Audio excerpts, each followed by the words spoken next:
ದಯವಿಟ್ಟು ಹೆಸರು ಕರ್ನಾಟಕ ಕೈ ಎತ್ತಿರಿ. ಯಾರು ಬಂದಿದ್ದೀರಿ? ಈ ಒಂದು ಕಾರ್ಯಕ್ರಮವನ್ನು ಮಾಡ್ಕೊಂಡು ಬರ್ತಾ ಇದ್ವು. ಆದರೆ ಕೋವಿಡ್ ನಂತರ ಸ್ವಲ್ಪ ಈ ಕಾರ್ಯಕ್ರಮ ಹಿನ್ನಡೆ ಆಯಿತು. ಆದರೂ ಸಹ ಕೋಲಾರ ಜಿಲ್ಲಾ ಮಟ್ಟದಲ್ಲಿ ಈ ಒಂದು ಕಾರ್ಯಕ್ರಮವನ್ನು ನಿರಂತರವಾಗಿ ನಮ್ಮ ಡಾಕ್ಟರ್ ನಾರಾಯಣಸ್ವಾಮಿ ಅವರ ಮುಖಾಂತರ ಅವರ ನೇತೃತ್ವದಲ್ಲಿ ನಡೆಸ್ಕೊಂಡು ಬರ್ತಾ ಇರೋದು ತುಂಬ ಸಂತೋಷದ ಸುದ್ದಿ. ನಮಗೆ ಅಂಬೇಡ್ಕರ್ ಏನು ಹೇಳಿದ್ರು, ಶಿಕ್ಷಣ, ಸಂಘಟನೆ, ಹೋರಾಟ ಇವು ಪ್ರಮುಖವಾದ ವಿಷಯಗಳನ್ನ ಇಟ್ಕೊಳ್ಳೋಕೆ ಹೇಳೋದು. ನಮ್ಮಲ್ಲಿ ಆ ಒಂದು ಶಿಕ್ಷಣದ ಪೈಪೋಟಿ ಇವತ್ತು ಹೇಗಾಗಿದೆ ಅಂದರೆ, ನಾವು ರಿಸರ್ವೇಷನ್ನ ಜನರಲಲ್ಲಿ ಫೈಟ್ ಮಾಡೋಂಗಾಗಿದೆ.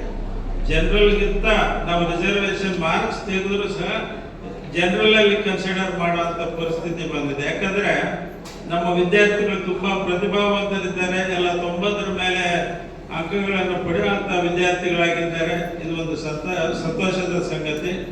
ಆಮೇಲೆ ಯಾವುದೇ ಹೋರಾಟ ಮಾಡಬೇಕಾದರೂ, ಯಾವುದೇ ಕಾರ್ಯಕ್ರಮ ಮಾಡಬೇಕಾದರೂ ಪೂರ್ವ ದಿಕ್ಕಿನಿಂದ ಪ್ರಾರಂಭವಾಗುತ್ತೆ. ಪೂರ್ವ ದಿಕ್ಕು ಯಾವುದು ಅಂದರೆ ಅದು ಕೋಲಾರ ಜಿಲ್ಲೆ.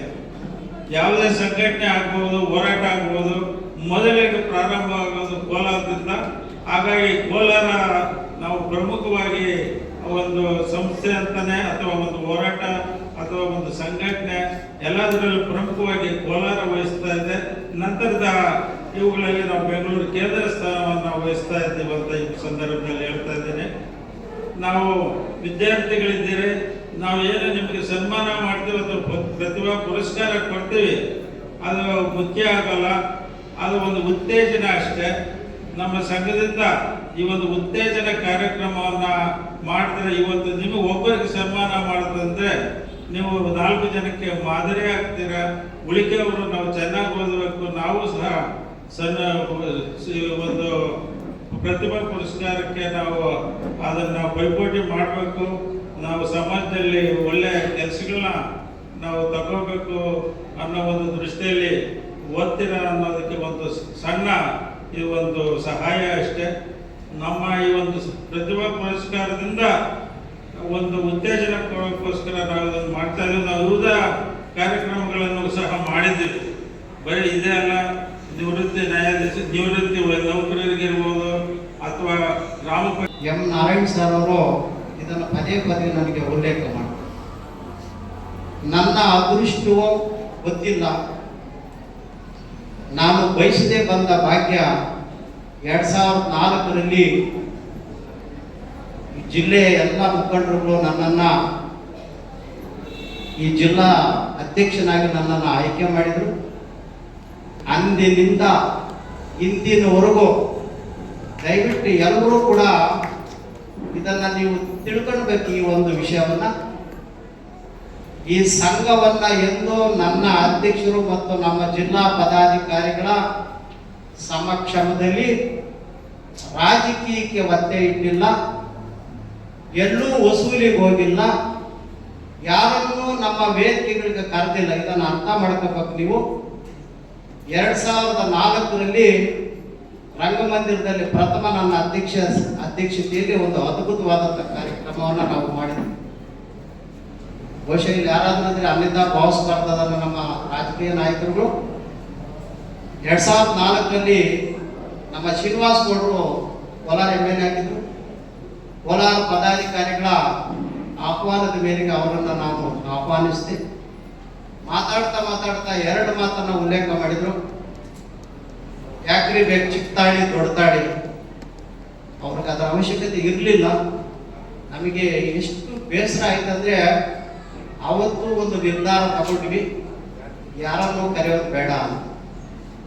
ಜೊತೆಗೆ 2006ರಲ್ಲಿ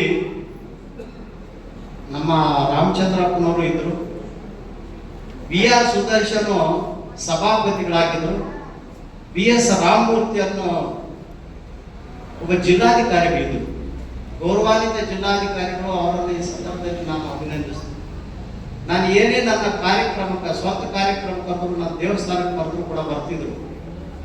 ಅಂತ ಒಂದು ಅದ್ಭುತವಾದಂಥ ಕಾರ್ಯಕ್ರಮವನ್ನು ಕ್ಯಾಲೆಂಡರ್ ಬಿಡುಗಡೆ ಮಾಡುವಂಥ ಕಾರ್ಯಕ್ರಮ ನಮ್ಮ ಹಿರಿಯರು ರಾಮಚಂದ್ರಪ್ಪನವರ ನೇತೃತ್ವದಲ್ಲಿ ಬಂಗಾರಪೇಟೆನ ಕಾರ್ಯಕ್ರಮವನ್ನು ಸಭಾಪತಿಯಾದಂಥ ಸುದರ್ಶನ್, ಜಿಲ್ಲಾಧಿಕಾರಿಗಳಾದ BS ರಾಮಪ್ರಸಾದ್ ಅವರ ನೇತೃತ್ವದಲ್ಲಿ ಆ ಕಾರ್ಯಕ್ರಮವನ್ನು ನೆರವೇರಿಸಿದ್ವಿ. ಅಂದಿನಿಂದ ಇಂದಿನವರೆಗೂ ನಿರಂತರವಾಗಿ ಕೊರೋನಾವನ್ನು ಬಿಟ್ಟು 1-2 ವರ್ಷ ಸ್ವಲ್ಪ ತಡವಾಯಿತು. ತದನಂತರ ಜಿಲ್ಲಾ ಕಾರ್ಯಕ್ರಮವನ್ನು ಯಾವತ್ತೂ ತಗೊಳ್ಳಿ. ಈಗಾಗಲೇ ನಿಮಗೆ ಗೊತ್ತು, ಈಗಾಗಲೇ ಬಂಗಾರಪೇಟೆಯಲ್ಲಿ ಮಾಡಿದ್ವಿ, ಕೋಲಾರ ಜಿಲ್ಲೆನಲ್ಲಿ ಮಾಡಿದ್ವಿ. ಅದೇ ರೀತಿ ನಮ್ಮ ಆನೇಕಲ್ ಪನಗಟ್ಟದಲ್ಲಿರ್ತಕ್ಕಂಥ ಒಂದು ಸಮುದಾಯ ಭವನ ಅದರಲ್ಲಿ ಮಾಡಿದ್ವಿ.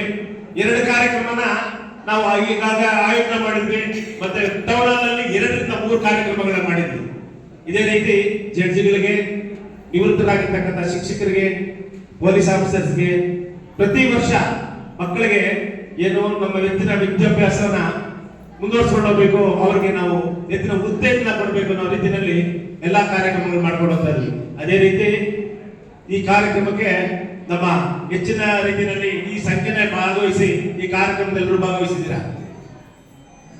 ಈ ಕಾರ್ಯಕ್ರಮವನ್ನ ಯಾಕೆ ನಮ್ಮ ಜಾತಿ ಜನಾಂಗ ಒಗ್ಗೂಡಬೇಕು, ಎಲ್ಲ ಮಕ್ಕಳು ಹೆಚ್ಚಿನ ರೀತಿಯಲ್ಲಿ ನಾವು ಈ ಪ್ರೋತ್ಸಾಹಗಳನ್ನ ಮಾಡ್ತಾ ಇದ್ದೇವೆ. ಅದೇ ರೀತಿ ಮತ್ತೆ ಎಲ್ಲಾ ಜನಾಂಗಗಳಲ್ಲೂ ಈ ಕಾರ್ಯಕ್ರಮವನ್ನ ಮಾಡ್ಕೊಂಡು ಬರ್ತಾ ಇದ್ದಾರೆ. ಆ ಕಾರ್ಯಕ್ರಮವನ್ನ ಒಂದು ಉತ್ತಿನ ದಿಶೆಯಲ್ಲಿ ಹೆಚ್ಚಿನ ರೀತಿಯಲ್ಲಿ ನಮ್ಮ ವಿದ್ಯಾಭ್ಯಾಸವನ್ನ ನಮ್ಮ ಮಕ್ಕಳಿಗೆ ಕೊಡಿಸಬೇಕನ್ನೋ ದೃಷ್ಟಿಯಲ್ಲಿ ನಾವೀಗಾಗಲೇ ಏನ್ ಮಾಡಿದ್ವಿ, ಉನ್ನತ ವ್ಯಾಸಂಗಕ್ಕೋಸ್ಕರ ನಾವು ಮೂಲಕ ಯಾವ ರೀತಿ ಉತ್ತೇಜನ